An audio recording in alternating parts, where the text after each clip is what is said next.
So, మొన్నటి నుంచి గూడా మనం కొన్ని పర్టిక్యులర్ పాయింట్స్ తీసుకొని వాళ్ళకి గ్రహస్థితి మనం చెప్తున్నాం. రెమెడీస్ గూడా చెప్తున్నాం. రెమెడీస్‌తో పాటు ఈ గ్రహము, ఈ స్థానాలు ఇలా అవుతే ఈ పరిస్థితి ఏర్పడతది అని జెప్పి మనం పబ్లిక్‌ని ఎడ్యుకేట్ జేస్తున్నాం. ఎందుకంటే ఏదో నీకు ఈ రాశి ఇక్కడికొచ్చేసింది, రాశిలో గోచారం నేను జెప్తాను గానీ ఎప్పుడు నేను గ్రహస్థితి ఎక్స్‌ప్లెయిన్ జేయను.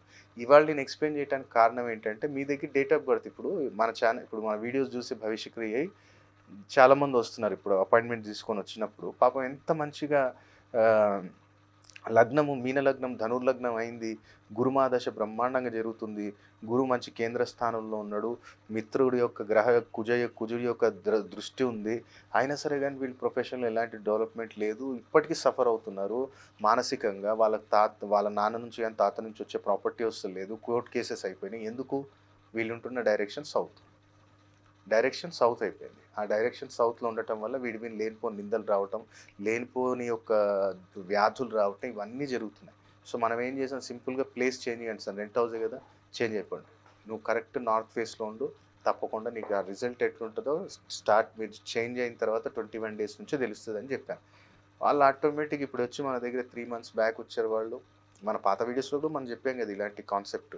అప్పుడు వాళ్ళొచ్చి ఎళ్లి ఇవాల్టికి వాళ్ళు ప్రశాంతంగా ఫోన్ చేసి, కాల్ చేసి ఇవాళ బాగుంది సార్. కోర్ట్ కేస్ కూడా కాంప్రమైజ్‌కొచ్చింది. అంటే మనం ఏదో మాయలు మైమలు చెప్పట్లే. నీ జాతక రీత్యా నువ్వు అసలు ఏ డైరెక్షన్‌లో ఉండాలి? ఎక్కడ ఉండాలి? ఏదైనా రత్నం వేసుకుంటే ఏ రత్నం వేసుకోవాలి? మేషరాశి అంటే పగడం వేసేసుకో, కర్కాటక రాశి అంటే ముత్యం వేసేసుకో అట్లా కాదబ్బా!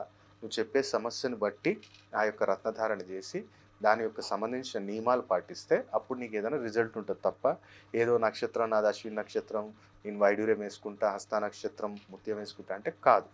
అది వేరుంది అది. అది నీకేంటంటే జెమ్ థెరపీ అనే సబ్జెక్ట్ ఒకటి మన హెల్త్ ఇష్యూస్‌ను కూడా క్యూర్ చేసుకోవచ్చు. అదృష్టాన్ని కూడా మనం అట్రాక్ట్ చేసుకోవచ్చు.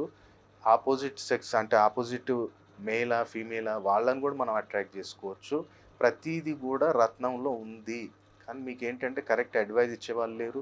దాన్ని ఎట్లా శుద్ధి చేయాలి, ఎట్లా అభిమంత్రించాలి, ఎలా ప్రాణప్రతిష్ఠ చేయాలనేది ఎవరు చేయట్లే. అందుకని ఆ రత్నాలు రత్నాల్లాగానే ఉంటున్నాయి గానీ అదృష్ట రత్నంలాగా మారట్లే.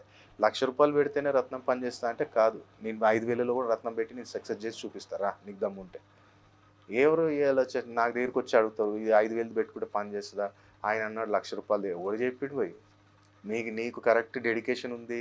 నువ్వు కరెక్టు డైట్ ఫాలో కాగలుగుతా అంటే ఇవాళ రేపు మనకి ఆయుర్వేదిక్ లేవా? అలాగే మనకి జనరిక్ మెడిసిన్ లేదా?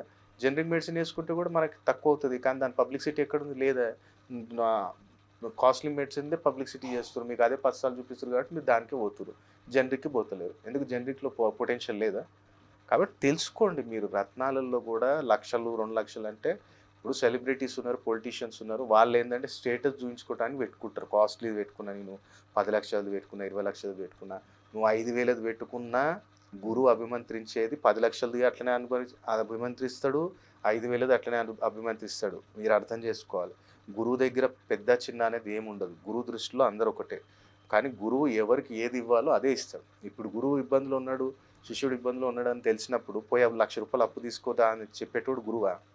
అరే ఉన్న 2,000లో వీడిని ఎట్లా బయటపడేద్దామని చూసేవాడు గురువు. ఎవడైతే 1,00,000 చేసుకొని అప్పు తెపో అనేటోడు వాడు గురువు కాదు, ఆడు వ్యాపారస్తుడు నా దృష్టిలో అయితే. కాబట్టి లక్షలు లక్షలు పెట్టనక్కర్లేదండి రత్నాలకి. ఎందుకంటే నన్ను అడిగారు కాబట్టి ఈ డౌట్ నేను చెప్పాను మీకు. వ్యాపారం చేస్తున్నారు వాళ్ళు. వాళ్ళు గురుస్థానంలో లేరు వాళ్ళు. ఇంకా టాపిక్ వదిలేయండి. ఇవాళ మనం తెలుసుకునేది ఏంటంటే సింహరాశి వాళ్ళల్లో కోపం అధికంగా ఉండటం.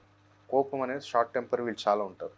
ఫస్ట్ ఆఫ్ ఆల్ ఈ షార్ట్ టెంపర్ కలగటానికి కారణం ఏంటంటే లగ్నం మీద ఎవరిదైతే జన్మజాతకంలో ఏ లగ్నం అయినా ఆ లగ్నం మీద దుష్టగ్రహ దృష్టి ఉండటం. అంటే శత్రుగ్రహం అలాగే ఇప్పుడు రాహు, కేతు, శని వీళ్ళ దృష్టి ఉన్న రాహు ఉన్నాడు. రాహు ఒకవేళ పంచమ దృష్టో లేదా 9వ దృష్టితో చూస్తున్నాడా ఆటోమేటిక్ వీళ్ళు షార్ట్ టెంపర్ తయారవుతారు. కొన్ని సందర్భాల్లో కుజరాహు అంగారక యోగం ఉన్నా లేదా శని రాహు యొక్క యుతి ఉన్నా సరే కానివ్వండి వీళ్ళకి కోపం ఎక్కువ వస్తుంది. ఏం చేయాలి గురువుగారు వీళ్ళు కోపం ఎక్కువ వస్తుంది మరి నిత్యం ఏం చేయాలి అనుకుంటే ప్రతి వారం చేసుకుంటా అంటే ప్రతి వారం చేసుకో. శనివారం స్నానం చేసేటప్పుడు నీళ్ళల్లో ఒక 3 చుక్కలు సంపంగి నూనె వేసుకొని వాటితోటి స్నానం చేయటం మొదలుపెట్టు. ప్రతినిత్యం కూడా తినే ముందు కొంచెం అన్నం ఒక ముద్ద తీసి బయట గోడ మీద పెట్టడం మొదలుపెట్టు. పక్షులకి ఏదన్నా దాన వేయటం మొదలుపెట్టు. ఆటోమేటిక్ నీకు ఆ ప్రశాంతత అనేది నీకు లభిస్తుంది. మళ్ళీ ఈ సింహరాశి వాళ్ళల్లోనే ఎక్కువ శాతం ఏంటంటే ఓవర్ కాన్ఫిడెన్స్‌కి వెళ్ళిపోతారు ఒక్కొక్కసారి. నేను చేసేస్తా, నేను అది చేసేస్తా అని చెప్పి అక్కడ పోయి ఆ డబ్బులన్నీ ఎగరగొట్టేస్తారు. ఇది జరగటానికి కారణం ఏంటంటే పంచమ స్థానంలో దుష్టగ్రహం ఉండటం వల్ల. ఒకవేళ పంచమంలోనే రాహు ఉన్నాడు. వీడు మస్తు ఆలోచించేస్తాడు. అదయిపోతది, ఇదయిపోతది, ఇదైతది, అదైతది. ఏది కాదు. అదంతా ఒక అపోహ. అంటే డ్రీమీ వరల్డ్‌లో ఉంటాడు వీడు. అదే అన్నీ నేను చేసేస్తా, వాడు చేసింది కదా నేను కూడా చేస్తా అంటే కాదు. వాడి జాతకానికి వాడికి సెట్ అయింది. మరి నాకు సెట్ అయితదా లేదా నువ్వు చూసుకోవాలి కదా! ఏదో బ్లైండ్‌గా వెళ్ళిపోయి అక్కడ చేసేస్తా అంటే కాదు. సో, తొందరపాటు అలాగే ఓవర్ కాన్ఫిడెన్స్ అనేది వీళ్ళలో ఒక్కొక్కసారి ఏర్పడతది. ఎట్లా ఏర్పడతది? ఫస్ట్ పంచమ స్థానంలో దుష్టగ్రహాలు ఉండటం. అలాగే లగ్నంలో ఎవరైనా సరే గానీ, ఇప్పుడు లగ్నంలోనే శని, కుజుల యొక్క యుతి జరిగింది. లేదంటే లగ్నంలోనే రాహు కూర్చున్నాడు. కుజుడు దృష్టిస్తున్నాడు. ఇది గూడా కుజరాహు అంగారక యోగం కిందకే తీసుకుంటాం. సో, అలాంటి టైంలో వీళ్ళు ఓవర్ కాన్ఫిడెంట్ అయిపోయి ఇంట్లో డబ్బు తీసుకెళ్ళి పెట్టేయటం.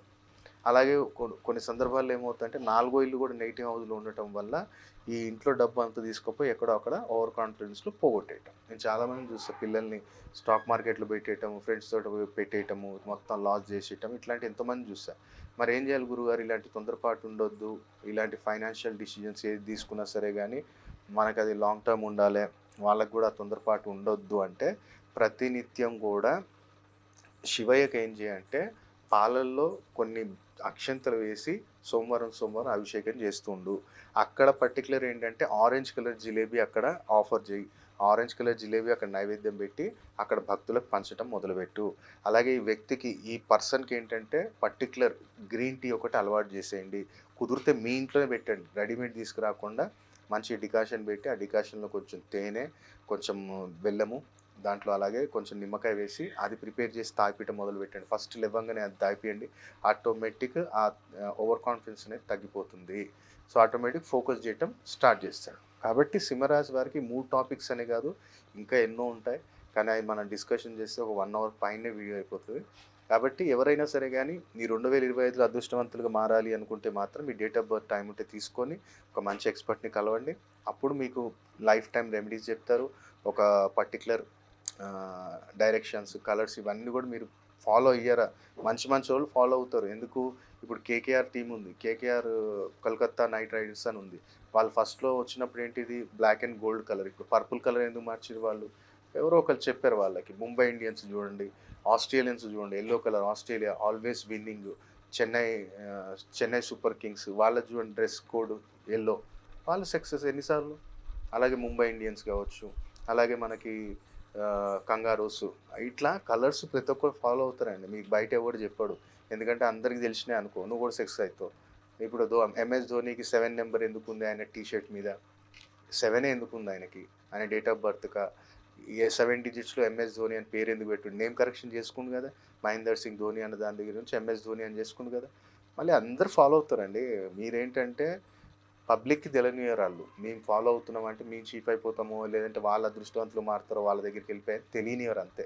కానీ ప్రతి ఒక్క డైరెక్టర్, పొలిటీషియన్సు, క్రికెట్ ప్లేయర్స్ అందరూ ఫాలో అవుతారు. కాబట్టి మీరు కూడా ఈ 2025లో మంచి ఒక నిర్ణయం తీసుకోండి. చాలా అద్భుతమైన ఈ 2025 చాలా అద్భుతంగా ఉండబోతుంది. అలాగే షష్టగ్రహ కూటమి కూడా ఈ యొక్క మార్చి తర్వాత నుంచి కూడా ఏర్పడుతుంది. సో, చాలా ఇబ్బందులు కూడా రాబోతున్నాయి. మళ్ళీ కరోనా లాంటి ఏదైనా వైరస్ అటాక్ కాబోతుంది. కాబట్టి జాగ్రత్తగా ఉండాలి. అందుకనే మీ జన్మ జాతకాన్ని పరిశీలించి మీకు ఒక రక్షా కవచంలాగా ఏదన్నా ఒక రత్నమా, ఒక యంత్రమా అనేది మీరు ధారణ చేసినట్టయితే తప్పకుండా ఈ 2025లో కూడా మంచి సక్సెస్ రేట్ అనేది మీరు చూడొచ్చు.